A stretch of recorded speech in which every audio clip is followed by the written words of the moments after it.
Bien, muchas gracias, buenas tardes.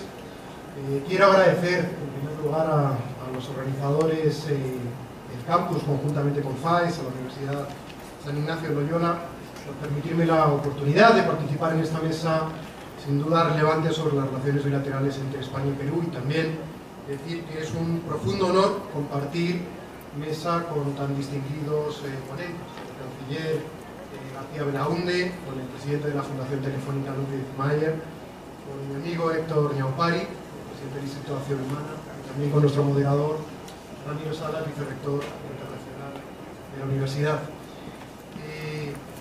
Mi experiencia, les hablaba el canciller cuando comenzaba su intervención sobre los vínculos de afecto que él ha podido desarrollar a lo largo del tiempo con España. A mí me ocurre algo parecido. Tuve la suerte de entrar en el Congreso de los Diputados de España muy joven, con 25 años, formando parte de las comisiones de Relaciones Internacionales y de Cooperación Internacional.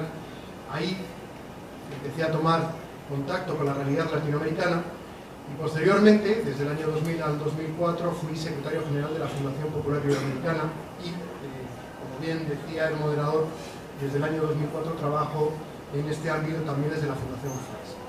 Por tanto, lo que les voy a contar está contaminado por mi vivencia personal, lo cual no quiere decir que esté menos razonable. Digamos que lo que les voy a transmitir es mi percepción de la realidad, del vínculo que une a España y Perú desde lo que he podido percibir a lo largo de todo este tiempo. Yo creo que el título que se ha elegido por los organizadores para esta mesa no puede ser más acertado. España y Perú mantienen relaciones bilaterales con muchísimos países, pero mantienen vínculos, entendidos como tal, con muy pocos. La relación trasciende a vínculo cuando se dan condiciones mucho más importantes. Y en el caso del vínculo que une a Perú y España, yo destacaría al menos tres. En primer lugar, nuestra historia común, nuestra raíz común, y después entraré en ese ámbito. En segundo lugar, el proceso similar que han vivido nuestras sociedades en los últimos años, en los últimos decenios, para transformarse en sociedades abiertas y democráticas. Y en tercer lugar, el proceso de apertura al mundo de nuestras economías, vinculado también a ese proceso de apertura democrática y de apuesta por la libertad económica. Esos procesos, como decía el embajador García Belaúnde, no han estado exentos de dificultades. Ahora España está afrontando un momento coyuntural de grandes dificultades, como en su día las vivió el Perú también, como las vivió España en los momentos previos a su entrada en la Unión Europea y también me refiero a ellos. Pero en cualquier caso, estos tres ámbitos, la historia común, el proceso de transformación en democracias y sociedades abiertas y la apertura al mundo, establecen caminos paralelos entre Perú y España que nos aportan un acervo similar que yo creo que podemos aprovechar de manera interesante para construir un mejor futuro.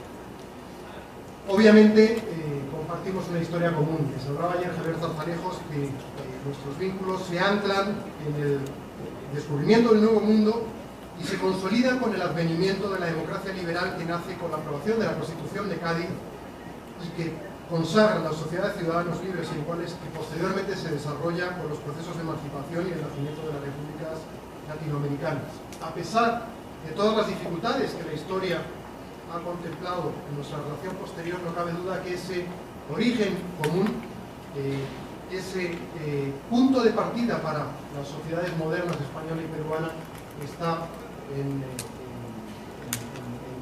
las experiencias que podemos contar.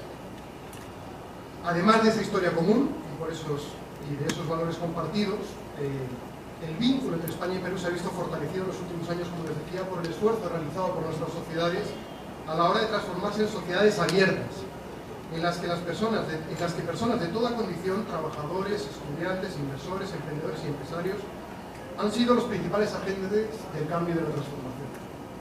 Los acuerdos diplomáticos entre naciones son muy importantes, pero en las sociedades abiertas, en un mundo globalizado, lo que de verdad establecen los vínculos entre las naciones son otro tipo de intercambios que nacen de la propia sociedad y que están basados en la libre circulación de personas, en la libre circulación de bienes, en la libre circulación de mercancías. Esos cambios profundos son los que, sin duda, también nos vinculan en base a las experiencias que han vivido nuestros dos países. Son muchos los paralelismos y no pocas las experiencias buenas y malas que nuestra historia reciente nos permite compartir para consolidar nuestra transformación definitiva en democracias modernas insertadas en el mundo globalizado. Y me voy a detener por algunos instantes en este punto, que está directamente vinculado a lo que también se mencionó ayer. Las buenas ideas tienen buenas consecuencias y las malas ideas tienen malas consecuencias. Para que la relación bilateral entre España y Perú se haya convertido en un vínculo próspero, ha sido necesario que en Perú y en España se hayan aplicado las políticas correctas. La apertura de España hacia América Latina y hacia el Perú dio su impulso definitivo a finales de los años 90. Hasta entonces, aunque el proceso de transición a la democracia había culminado exitosamente, las dificultades económicas por las que atravesaba nuestro país, con un 23% de desempleo, un déficit del 8%, una deuda pública superior al 70% del PIB y altos tipos de interés, impedían a España no ya plantearse la apertura a otras regiones del mundo, sino ni siquiera formar parte de la Unión Económica y Monetaria Europea como miembro del pleno derecho. En el año 1995, España no cumplía ninguno de los criterios fijados por el Tratado de Maastricht para formar parte de esa Unión Económica y Monetaria. Con América Latina en ese momento nos unía una historia común y una profunda simpatía, y algunas inversiones emergentes como la que realizó Telefónica un año antes, pero poco más. En las elecciones del año 96 se produce un cambio importante, un cambio de gobierno en España, y los ciudadanos confían en el Partido Popular. El gobierno de José María Aznar emprendió entonces un camino duro y sacrificado, un camino de reformas estructurales y de apertura económica al mundo. Un camino difícil, que contó con no poca resistencia, pero que permitió a España posicionarse como una de las economías más importantes del mundo en pocos años.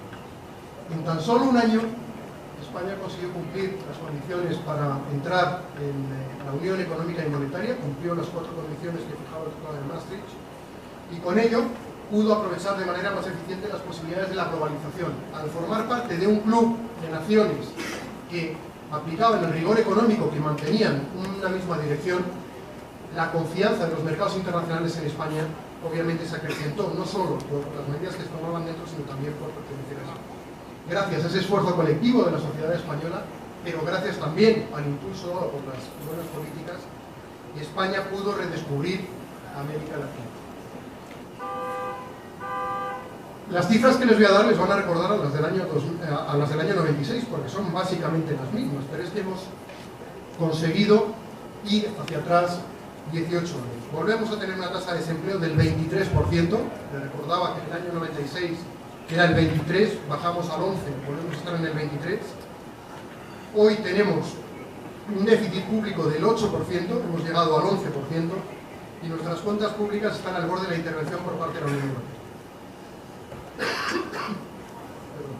Ese panorama interno, obviamente, tiene su espejo y tiene su proyección en la política exterior española. No solo ya tiene graves consecuencias para la vida de los españoles, sino también afecta, obviamente, a las relaciones que España mantiene con otros países, y también tiene graves consecuencias para los extranjeros que residen en nuestro país.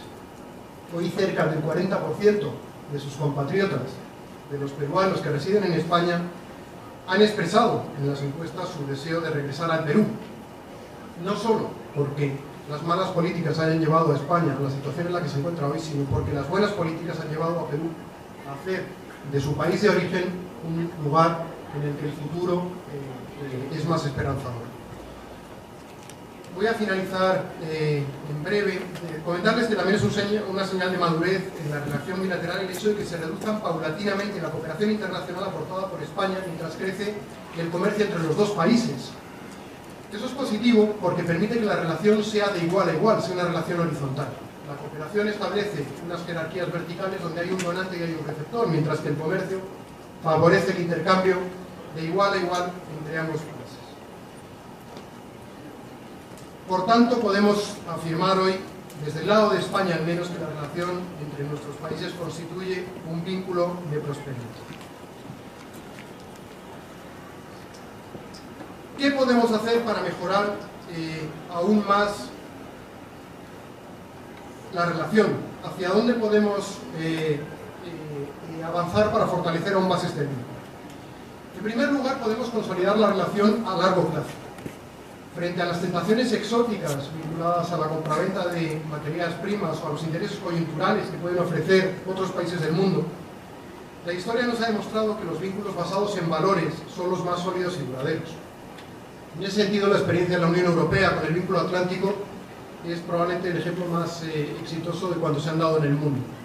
Europa no habría podido salir de la Segunda Guerra Mundial, no habría podido emprender una gran tarea de reconstrucción y no se habría podido convertir en el gran bloque económico mundial que hoy es, sin el apoyo de los socios americanos.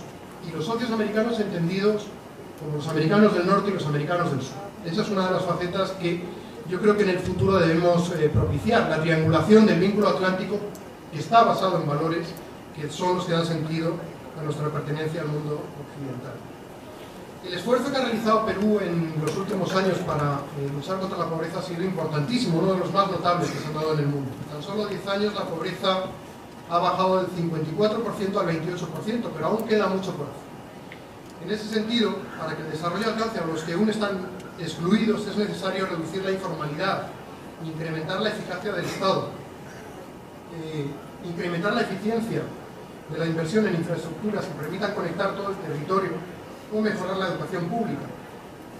Y en todos esos aspectos, y muchos de ellos los mencionaba Víctor Ñauparí, España tiene una experiencia nacida también de la transición española que nos ha permitido consolidar un modelo de desarrollo basado en una sociedad de clases medias. En ese sentido, si la experiencia española, y no solo de las instituciones, sino también de las empresas, a la hora de facilitar estos 4 aspectos, mejorar la educación pública, incrementar la eficiencia de las inversiones en infraestructuras, reducir la informalidad, incrementar la eficacia del Estado, es ventajosa para el Perú. Estoy convencido que es uno de los caminos en los que la relación bilateral puede crecer más en los próximos años. También se podrían tomar medidas para hacer que parte de esas remesas que llegan todos los años de los peruanos que viven en el exterior, en concreto, por ejemplo, los peruanos que residen en España,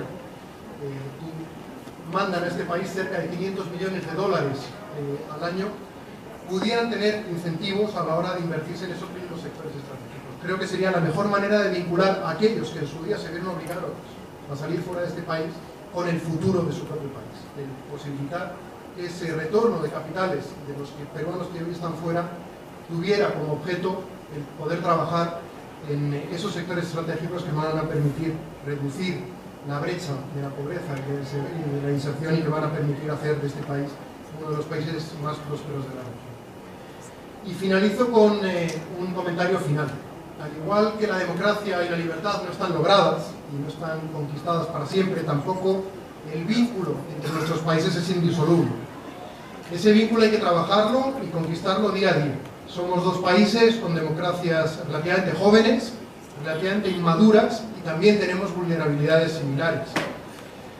Tenemos una ilusión por el futuro que es parecida y también tenemos potencialidades que nos ponen a unos al lado de otros. Por ello es necesario seguir apostando día a día por el fortalecimiento de las instituciones democráticas, por el Estado de Derecho, por la transparencia, por el rigor en la gestión económica y por la apertura al mundo. Solo de ese modo podremos seguir creando un marco adecuado para que podamos unos y otros seguir hablando en el futuro del vínculo de prosperidad que